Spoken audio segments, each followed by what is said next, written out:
Here we are, game number 3. Again, every game matters. And as it stands, Vinchester, well, in this series alone, he's lost as many games as he did in the entirety of the group stage in the first season. So that's a pretty crazy statement, right? Vinchester right now has 4 losses, guys. How many wins is that? Remember, he lost 2 to running. And he's got a total of, like, let's say the series were to end now. He's got math. He's got 4 wins. Vinchester gets 3-0'd here. 4 wins after 3 rounds for the champ? That's not so good. And ACCM, man, he's looking super good. He had 5 wins coming into this round. At the moment, he's at 7 with the potential to get 8, obviously. He's gone for the Italians here. We have the Lithuanians for Vinchester. Really good civilizations. Like, these civilizations are absolute S tier for this map. And I want to see a fast castle from one of them. I really like the fast castle play with the Italians, and I think it's doable. But you don't have to. The way this map works is you have water in the middle, which players focus on early. Yeah, Vinchester looming early is really weird, actually. I don't know why Vinchester got loom. But, yeah, and then you dock, and you control the water, and the sea tower does protect your fish. I think the key for Vinchester will actually be to fish far away from the tower for now. The areas that wouldn't be protected, like out here. It's kind of unfortunate he doesn't have another deep fish. Had he gone over here, it would have been fine. But if he does that now, and then later on, when players will be competing for water, you can save this fish for then to keep your fishing ships safe. ACCMs look like a beast. He's got Italian, so it's cheaper to go up to the next age. Cheaper dock techs, cheaper fishing ships. Pretty good tech tree. The one weakness of the Italians here could just be they don't really have like the crazy power spikes. Like, Lithuanians have, I think, more potential if they get to those ridiculous skirms and ridiculous paladins with relics later. But gold's on the side's eventually an issue on this map and an area for players to scout, so the water matters, but it's not everything. I wanted to see, how much vision do you have from the tower? Okay, so you should always be able to select a really good dock spot based on the tower's vision. So, what's funny is, the game doesn't actually show him, or maybe it does show him. I actually can't tell, I'm curious. But he can't see the fish moving. A lot of players will have like a box fish mod, so it shows the boxes for that reason, in case the graphic isn't shown. But yeah, I believe, since he sees 2 deep fish, he will fish over here, as awkward as that will be for now. But again, you know, Vinchester, he didn't see another deep fish over here until now, which is why I'd asked, because I feel like he could have easily docked here, taken this deep fish, and then saved this one for later. But with the proper Lithuanian build, you get the dock up so fast. Again, due to the fact they start with so much extra food in the bank, players just chop wood with them much earlier than other civs can do. And, oh yeah, ACCM's definitely going fast castle here, I think. If he's walling right now, I think he will absolutely go for that. MBL tried it. Running tried it. I think Jordan did it once. I think I'm wrong, too. He's getting loom. I mean, loom could just be because he's walling with exposed villagers. I don't think he'd have the food to click up. Yeah, so I think he's just getting loom because he's walling with exposed villagers. How similar / different is Shoals to Cup and Golden Swamp gameplay-wise? Well, very different because both the maps you mentioned have amphibious terrain that you can send all your units across. This does have the crossings, but the towers do a good job of protecting those crossings for the early stages. It's all about like getting a fish boom and benefiting from it, but not focusing everything on fish, in my opinion. You have to eventually transition that food eco into either a better age up or more units to control this. But in the end, I think Vinchester's going to end up killing the fishing ships for ACCM. But ACCM's strategy is kind of designed around getting as much food as possible, keeping them alive near the siege tower if you can, and then just trying to get back on water later on in the game. But, you know, one small thing for ACCM is I really think he should be taking this fish. It could actually be the fact he doesn't see it, though, right? Like, let me go into the actual game. See how you can't see that? You see how much different it is? So that is probably the reason. And he's now looking, and then now he's going to see that one. So I think if he knew that was there, he would have been taking that. And then when Vinchester comes in, he would have been over here, but he just didn't see it. Map has provided some really good games so far, and the most exciting part about this map is it's brought in varied strategy. There's been a lot of different strats, and Vinchester, I mean, his strat's really good. He's got a nice feudal age uptime, and he's going to go galleys to try and kill the fish.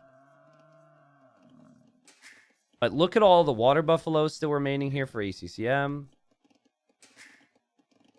I mean, Vinchester's even leaving 150 food there. Like, this is so streamlined to just get fish.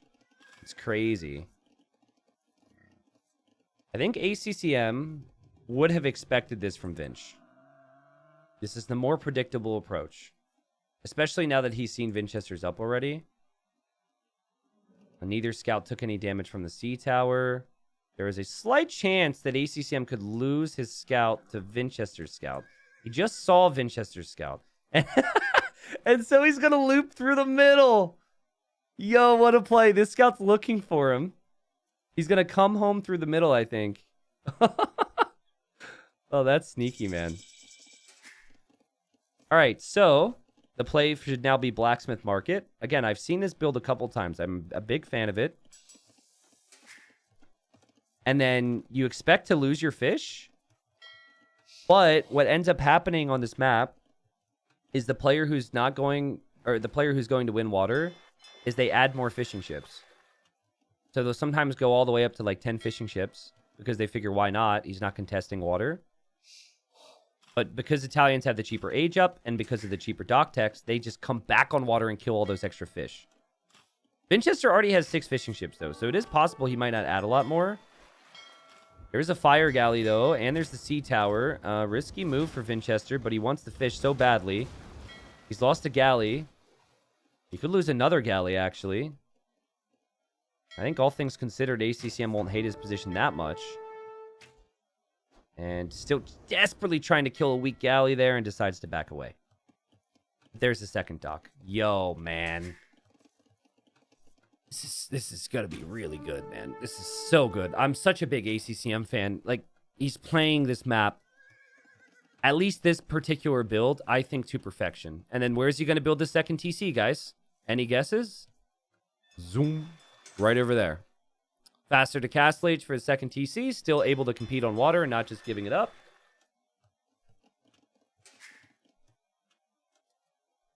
Whereas Vinchester's kind of stuck in feudal age for the time being.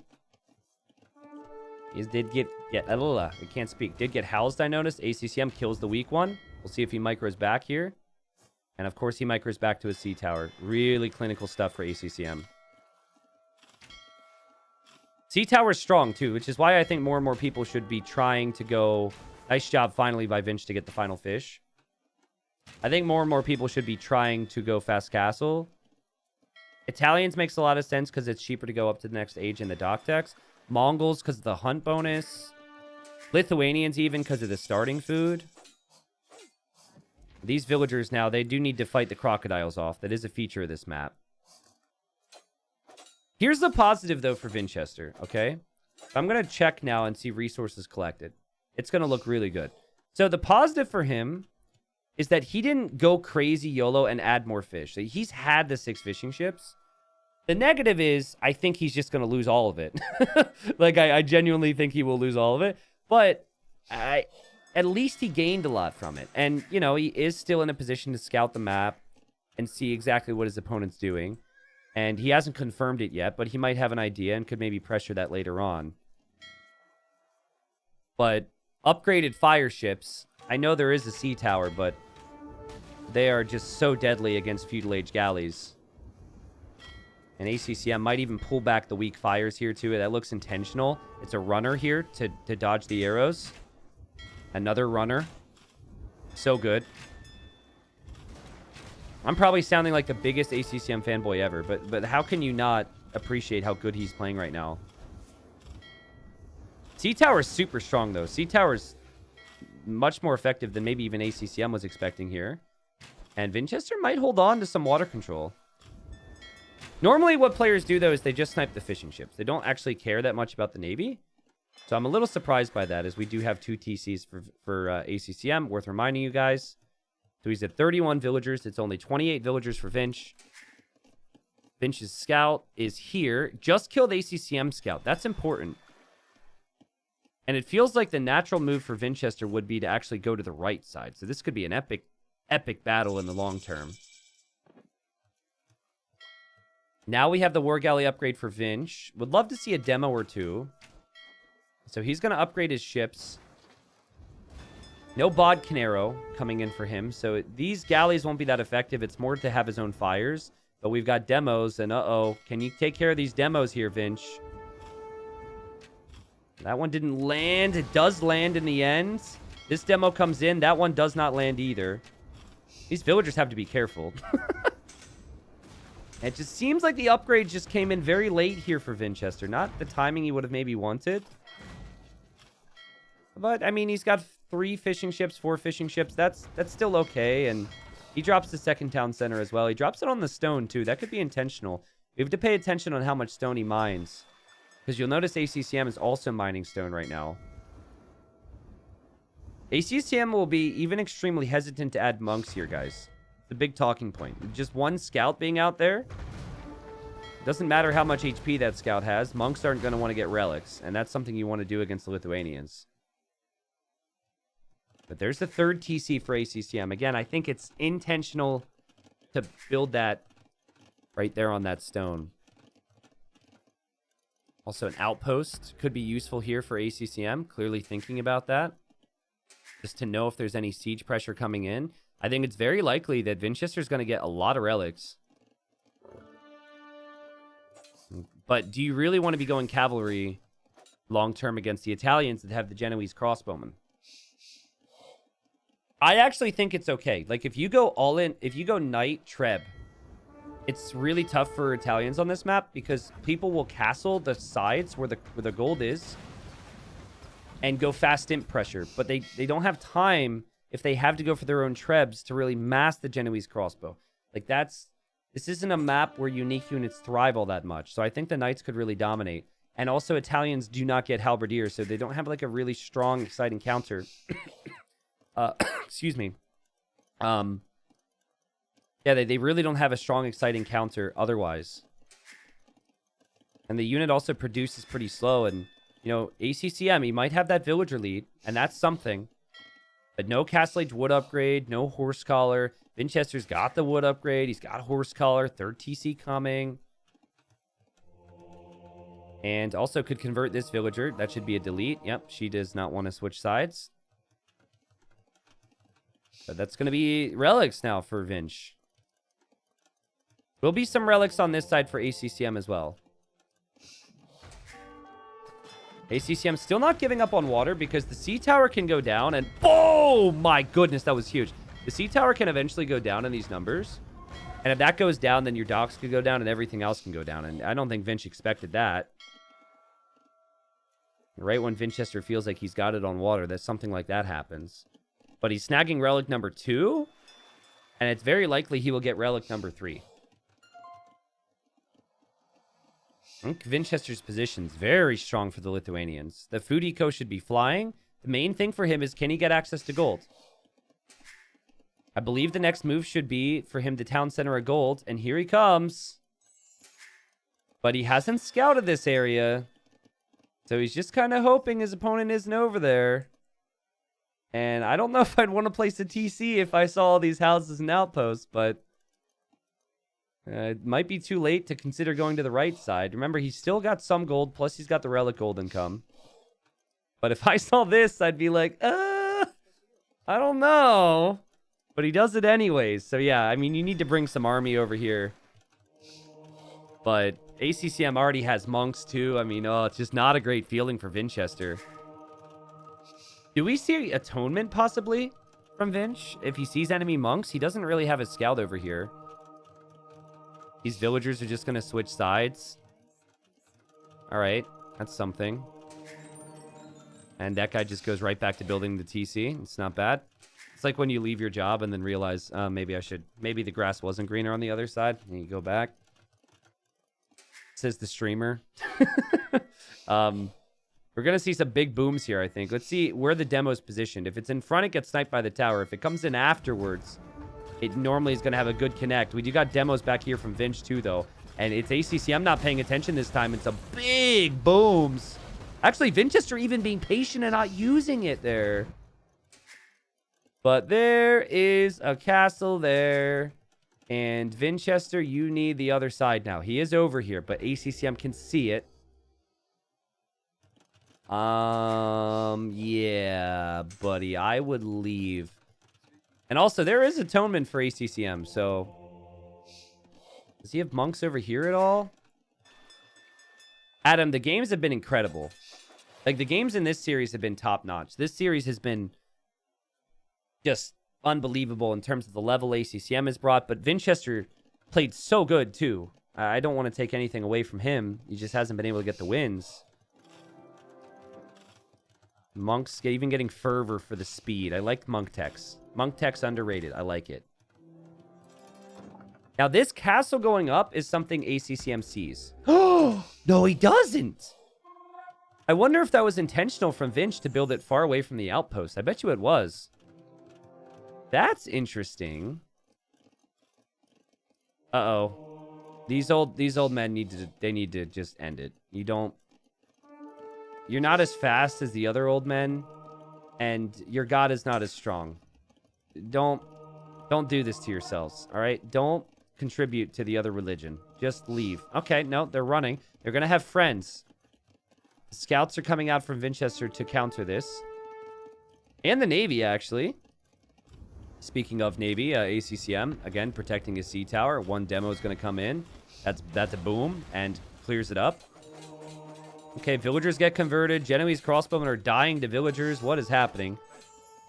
Awkward. But monks will die for ACCM. But then again, there's like 10 villagers running around right now for Vinchester. And I don't know if the scouts will be all that effective in the long term if there's Genoese out here. Again, hugely important that ACCM does not know there's a castle here. Oh, he found it with something. Something died here. That villager's sacrifice was perfect because now he could drop a castle here. And if he actually gets that up, if he has the protection to get that up, guys, it could be amazing with a faster Imperial Age. Again, amazing strategically because on this map, that gold matters so much. And ACCM maybe needs to back away here right now. He sees a panic castle from Vinch. He's just going to run through. And he might lose the majority of that force, if you could call it that. And wow, ACCM brought a monk, so he could convert a Latus if there's a panic Latus here from Vinchester. Vinchester now sees it, and Vinchester's trying to stop it with the conversions, guys. He's like, Wololo, just kidding. You. It's like duck, duck, goose, castle building style. But it is still slowly going up, and he needs army here now. If this castle goes up, ACCM can win this game. And now ACCM needs to convert the Latus. You're kidding me, dude. This guy's incredible. Got that one. Can actually convert again. But it doesn't matter because this is going to end up going up. And now what do you do against Trebs if you're Vinch? Also, this is still active. He still was converting stuff. He's making a barracks in the back of Vinchester's base. He's got the gold on the left side. He's going to have the gold Trebs on the right side. And Vinchester is just trying to compete.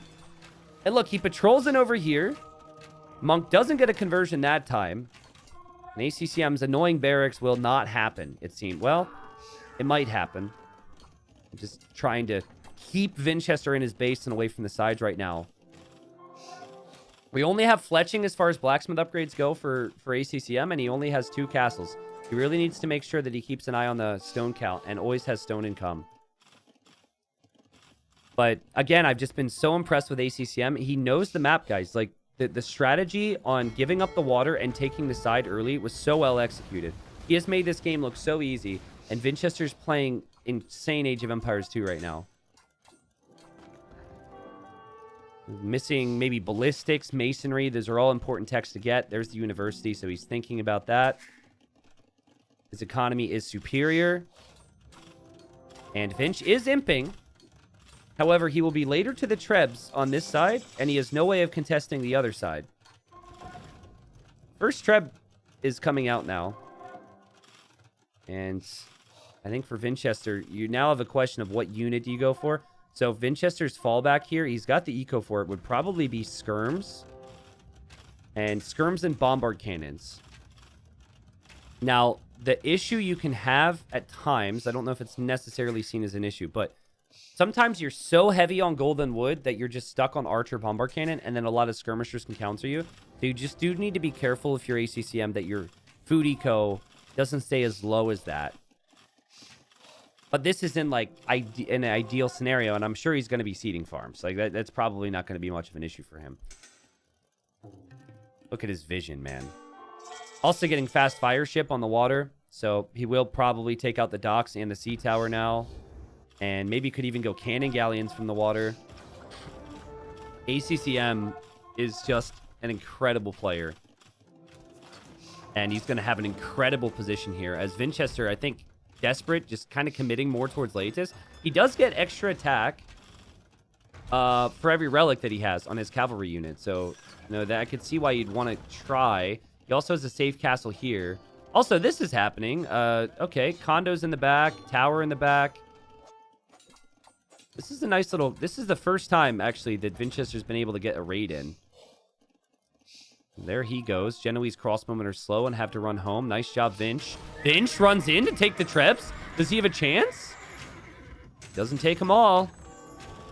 Is getting conscription for this castle. If he can complete that, that means his units will still produce a bit faster. That's a nice upgrade to get. The town center fire helping, but not enough just yet. So the raid's adding up here. The raid's kind of sort of doing something over here as well, but still on the right side, it's ACCM with all the control. And the castles will continue to fall here for Vinch, I think. The Laetus. Nope.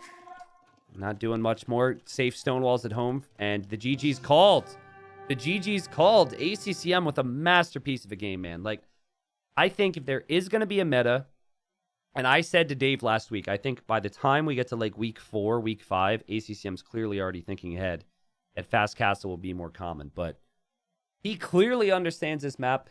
The fish is important. The fish is so important and so valuable, but it's not everything.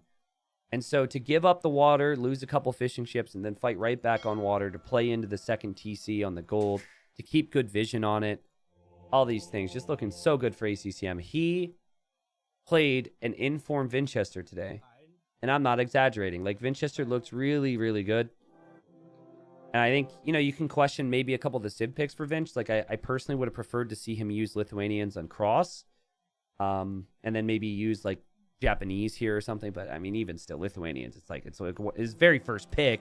Lithuanians are just so good, and he played pretty good with them, but just couldn't get the result. It wasn't like there was a difference in the resources brought in, really. It was just difference in position and timings. It was like, you know, kind of like a chess match where you both kind of have the same tools at your disposal, but one person goes this way and baits you into going the other way. And I'm no chess expert, so I'll probably stop that analogy. But, you know, when you see the resources and the KD, this game shows you the beauty of like strategy within Age of Empires 2. Like, obviously there's execution, which is so important. And there's micro and skill and speed. But when all those things are relatively even though apparently Vinchester's faster here, you have just the execution. Look at the stats, guys. 58 to 59, 20 to 19. Resources, less than 1,000 between them, but still ACCM able to get the better positions. So yeah, in Titans League, this means that ACCM now, he's won 2-1 against Dowd, he won 3-0 against Valis, and then he won 3-0 against Vinchester. So he's loving life. He's got 8 wins out of a possible 9, and he will have 2 more rounds to play. One of those rounds will be up against Running, and the other player, who am I missing from that group? Oh, Nikov. Nikov is the other player who will play. We haven't seen any Nikov yet in Titans League. Titans League will see Nikov this week because he was moving. But yeah, I think it's a masterpiece. Someone says, was there really no way back for Vinchester? Without gold, I don't think he's got a way back, right? Like, the way back for Winchester here would be to go skirmishers. But he's going to need some time to get those upgrades. So we could try, you know, ballistics, Bodcanero, bracer, and all the armor. But by the time he gets that tech switch in, he's getting treb pushed on the left side. He will have lost all this on the right side. And, you know, like ACCM at that point would be able to mix in things to kill the skirmishers too.